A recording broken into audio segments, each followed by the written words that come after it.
Hey gang, and welcome back to the channel. I'm still a little bit sick. I'm calling it quits for the day, and I'm going upstairs and getting warm. But I wanted to show you the progress and what I'm working on. I've got a bunch of these 4910's that I am moving out. I've got 5 of them. 3 of them are already spoken for. Actually, no, 4 of them are already spoken for. And the 5th one is still up for grabs. So if you want it, let me know. It's the worst of all of them. And so it'll be a cheaper price. We'll do $450 on it. That's shipped to you. Okay. The worst is, it just like this one's brand new. It's brand new. Now, I don't know the full story of this. But it probably was a Home Depot saw that sat there on the shelf and people robbed parts off of it. And the guy that I got them from, he got a whole bunch of stuff and he mixed and matched parts to make everything work. And so even though it's a brand new saw, this right here is brand new. You can tell it ain't never been ran. It had a used top cover on it, had a dirty filter on it, things like that. And so that's why, like, this saw sold for $525, shipped to somebody's door, ported and everything. And so I've been telling everybody they're nice, but they're not a brand new saw. But the cheaper one it's been used quite a bit. I had to order a new piston for it because it had some mild scoring on the piston. And the cylinder cleaned up perfect, nothing going on there. So I ordered a new piston for it.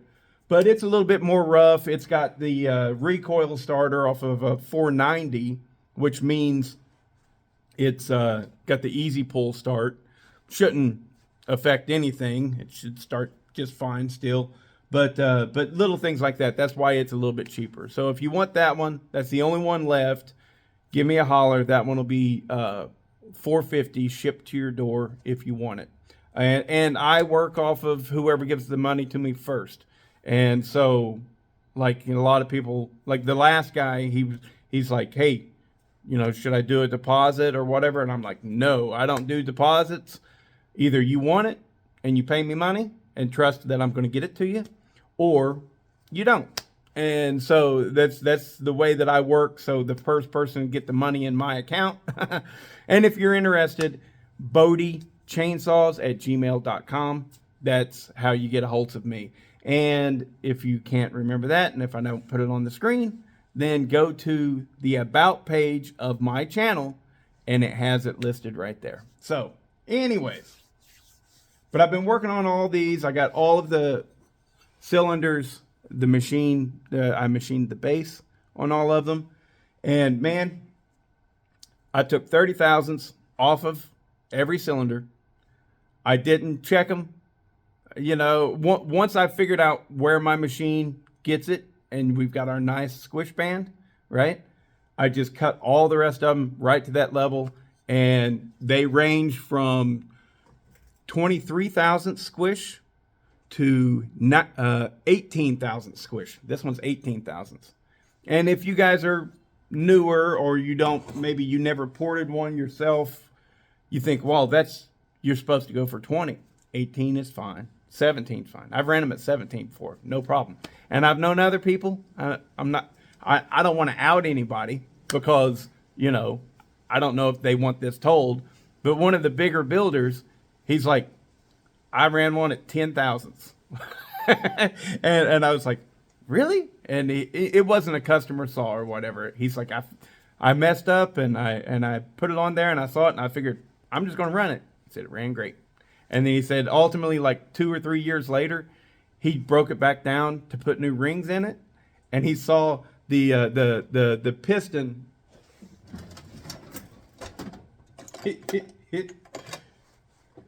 He said the piston all the way around it had a nice shiny ring where it had beaten a perfect squish band. So I wouldn't do that to a customer saw either. You know, he didn't do it, you know, and stuff. But since it was his, he was like, screw it. I'm going to put it together, see if it works. And it totally did. And you can't ask for a more perfect squish band than one that has been beaten to the perfect level. It is perfect, right? So anyways, everybody, you want to aim for 20 thousandths because that's what you do. That's your safety zone. You know you're going to be good if you don't go under 20 thousandths. But like I said, I've ran them at 17 thousandths myself, and it's perfectly fine. And another thing too, that, you know what? This is a good tip for you guys. I have 2 levels of solder right here. This one is, it should say on there somewhere. Where's my glasses? Me old man eyes needs the glasses. Well, I need glasses to find the glasses. It looks like. Oh well, whatever. This one is probably, there it is. I see it. 62 thousandths of an inch. This is 62 thousandths. On a saw like this, they run a really big squish, right? Clearance. And so like stock, I would use this to measure it. But whenever I'm cutting it down, used to back whenever I was first starting, I would use this for everything. And I'd just go, and I'd force it through, right? But then I got this, which this is 30 thousandths, I believe. 30. Well, it's 1/32 of an inch, whatever that is. But it's really thin, right? And so with this, I take and I double it up and I twist it like this. And this squishes a lot easier than this big 62 thousandths of an inch. And what I found was whenever I was doing, like I would cut my base and I'd measure the squish with this, and it would show like 20 thousandths of an inch. But then I would use this and it would show 15 thousandths of an inch, right? And you go, what is that? Well, it's because you're putting so much pressure on the bottom end, the bearings and stuff. They flex. It, you know, the bearing for the piston, the wrist pin bearing, it flexes. And so if you're going up against something hard, you're really turning it through, you will get a false reading with your solder, right? Because you're having to put so much pressure on it that your bottom end and your wrist pin and everything is flexing. And so in order to get your proper readings, whenever you're going down really low like that, when you're going down really low, you need to use smaller solder to get a better, cleaner reading. Because if this reads 20 thousandths of an inch, this right here is probably going to read 16 thousandths of an inch and stuff. So earlier on, it's quite possible that a lot of the saws that I built, right, using this as the squish reading method, might have been running 15 thousandths of an inch, you know. So anyways, point is I got all 5 cylinders cut and ready for porting. But like I said, I'm just not feeling it, man. I thought that cold was gone, and it's not quite, I guess. I think my fever is low grade, you know, like 99, 99.5 and stuff, but that's just enough for it to be uncomfortable here in this garage that's not perfectly warm. It's about 55 degrees in here, and I'm chilly. You know, I got multiple layers on, and it's no fun. I need to go back upstairs.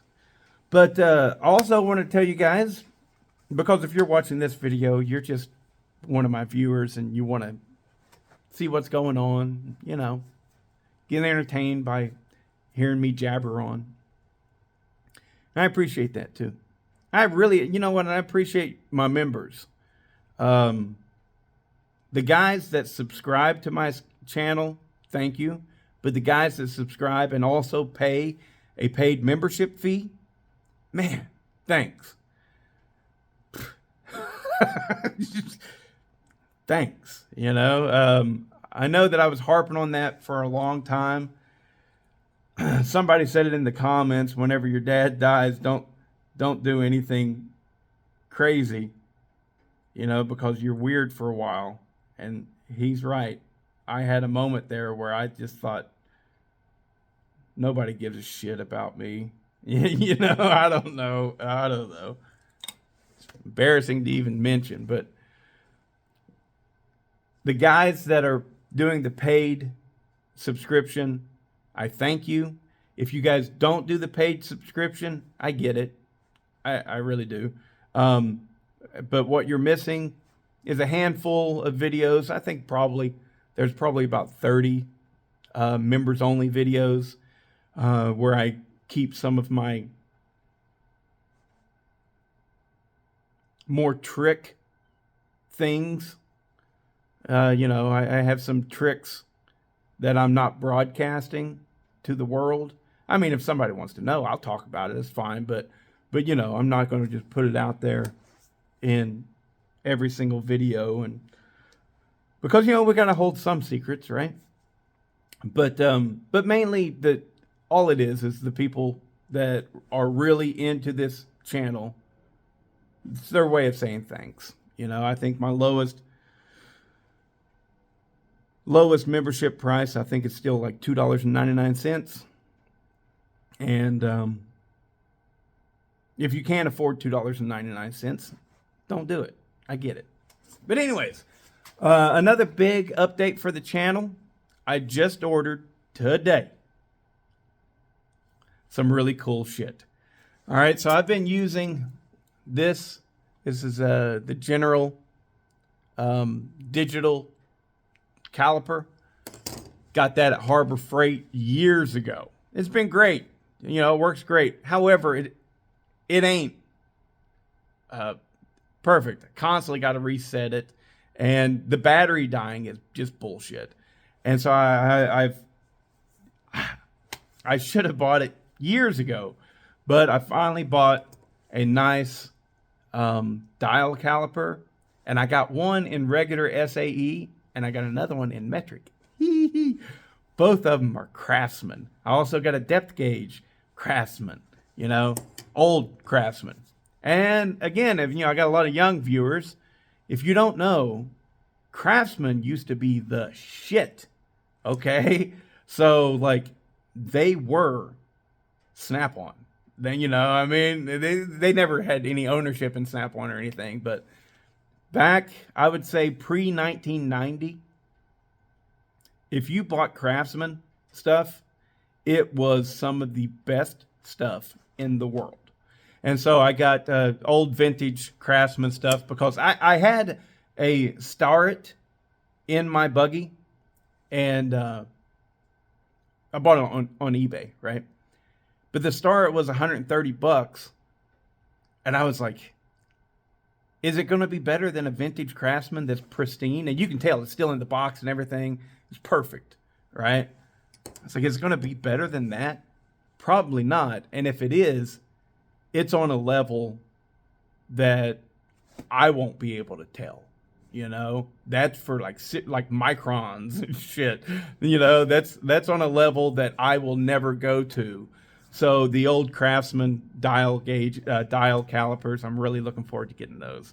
And I went ahead and finally did the research I needed to do to figure out what quick post, tool post, quick change thing that I needed for my lathe. And I bought a quick change tool post for my lathe. This should allow me to get better results whenever I'm just using my lathe in general, right? Better, more consistent cuts and stuff, because I'm using 1/4 inch cutters, and those things are weak and pathetic, and they flex and bend. And, it's almost imperceptible, but it causes an imperfect cut, right? And so I'll be able to go up to 3/8 inch cutters, which is considerably larger, and they'll be nicer. It'll be held in place better, as well as I should be able to start doing bore cutting. And bore cutting is important because that's how, if you want to do anything specific with cutting the squish, I've been cutting my squish on the hand cutter that Dino Joe makes, and it's been a lifesaver. I mean, I couldn't cut the squish at all before that. But I want to step up to the next level, not on all builds, but on certain builds where I want to do crazy stuff like maybe an angled squish, right? Got to be able to bore cut those. And so I'm excited about that. It's going to be great. I think it is anyways. I think it's going to be fantastic. And I'm really, really looking forward to getting all that set up. Because, like, you know, doing the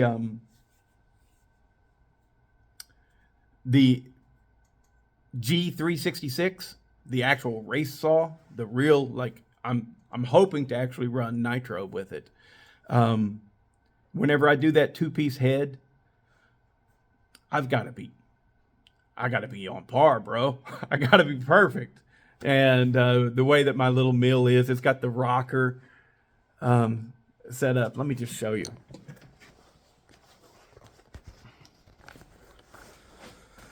This setup right here is just shit. It's just shit, okay?